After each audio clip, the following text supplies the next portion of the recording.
Oh, we're like everybody else. We're frustrated and concerned and a little bit bored and anxious to get back to a normal state of affairs and our regular lives. But everybody's safety and well-being is the most important, and we're dealing with it like everybody else.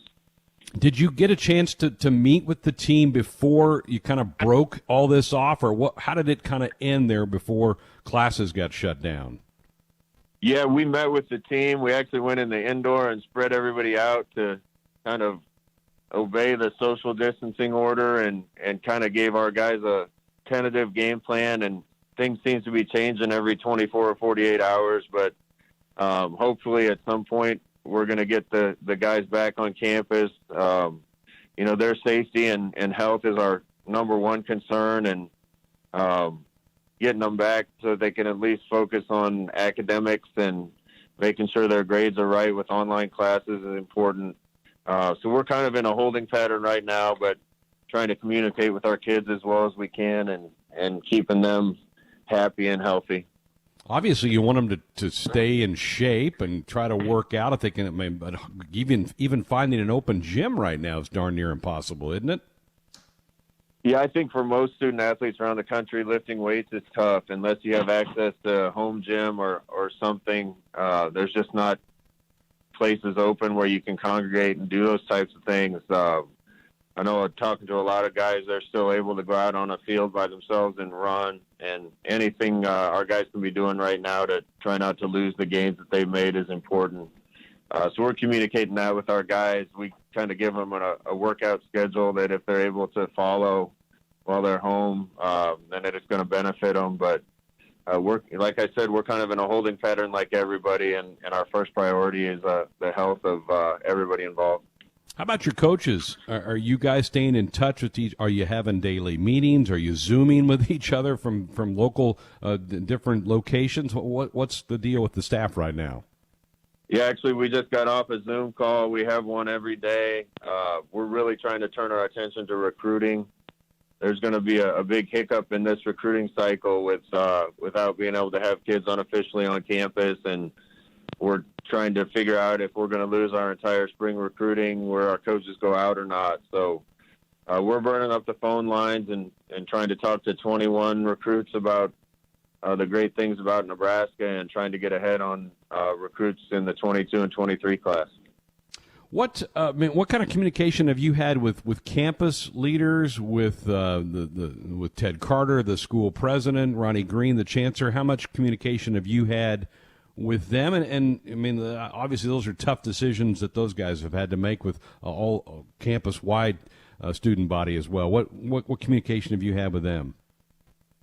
Gray, I try to communicate with those guys as much as I can, and they've been great. I know they have more important things to worry about than Nebraska football team, but it helps me to get some information to know how to lead the football program.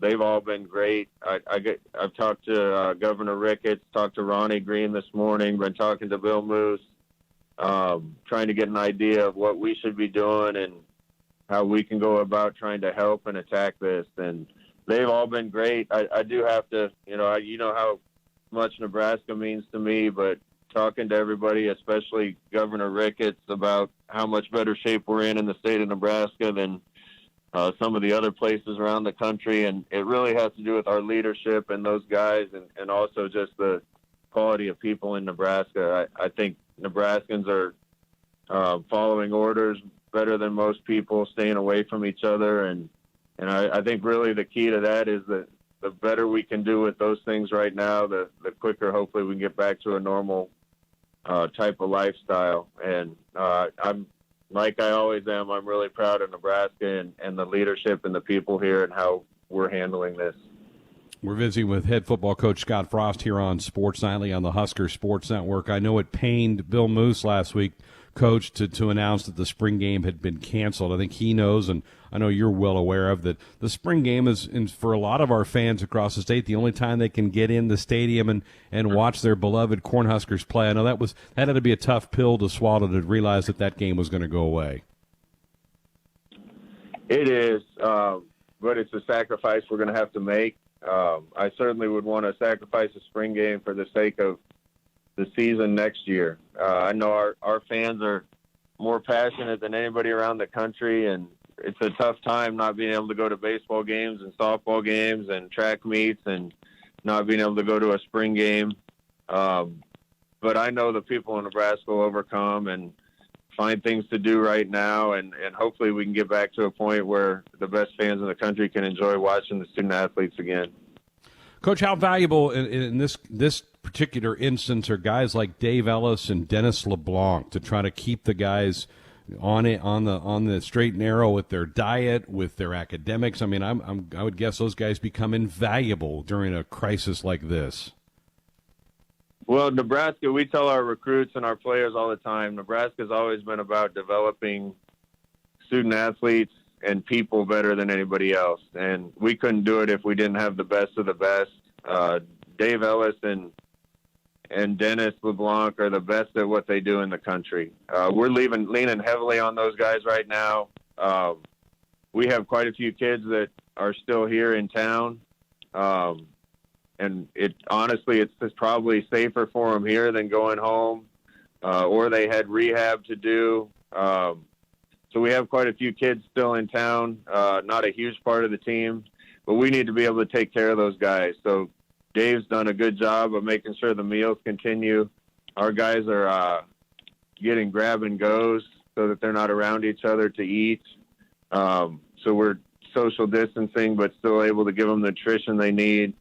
Dennis is going to be a huge part of what we're doing going forward, because if classes are online, he's going to have to continue with his team, tutoring and mentoring our student athletes in the classroom, probably remotely, and making sure that we're staying ahead on our academics. So those are two big roles, and we got the right guys to make sure that those wheels are turning. You only got the 2 practices in. Something that did happen before the shutdown was that your graduated players had a chance to participate in a pro day, which I think will be a big help for them if they are going to get drafted or picked up as a free agent. How optimistic are you for some Huskers names to be called in the draft here in a couple of weeks? I'm really hopeful. There's some good kids that left here. Obviously, some players that have made a lot of plays in Lincoln for our school and our team. I think there's been some good performances by those guys. We haven't had enough Nebraska kids drafted lately, and I think this year has a chance to kind of turn the tide of that. I know Lamar Jackson's been doing well, and Daniels and the Davis brothers, they've all done some good things in this testing along with some other people. So hopefully it's a good day on draft day for several of our guys. Very good. Well, Coach, last night here on Sports Island, we talked to another number 7 Husker quarterback, and that was Eric Crouch, who learned about 10 days ago that he was going into the College Football Hall of Fame. Your thoughts about Eric getting that honor and him as a player in Nebraska? I'm just elated for Eric.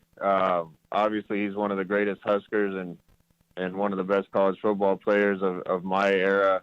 On top of that, he's a good person and a really good friend. And anytime someone's able to get that kind of honor, I don't think there's a bigger honor in college football than being a part of a Hall of Fame. So we're thrilled as a university that one of our student athletes is going into the Hall of Fame. But more than that, I'm just happy for Eric and can't wait to watch him be inducted.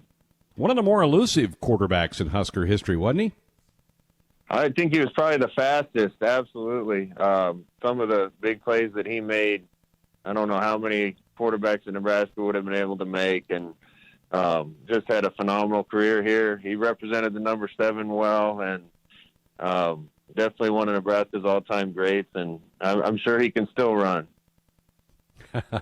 Well, Coach, we appreciate it. Be safe. We hope everybody in your family is well. We hope all the coaches are doing well and the players, and we'll get back to normalcy, I think, at some point in time. Everybody just has to be patient and hang in there. Absolutely. Like I said, I think we need to do the best we can through this situation, and hopefully we get back to normal before long. We're talking a lot about football problems.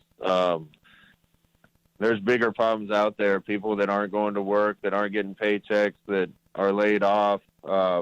Nebraska people all need to rally around each other and be supportive of people that are really in need, and we're looking for opportunities to do that as a football team too, because I know there's people with bigger problems than what we have, and hopefully we all do what we're supposed to do, so we can get back to normal, so we can get back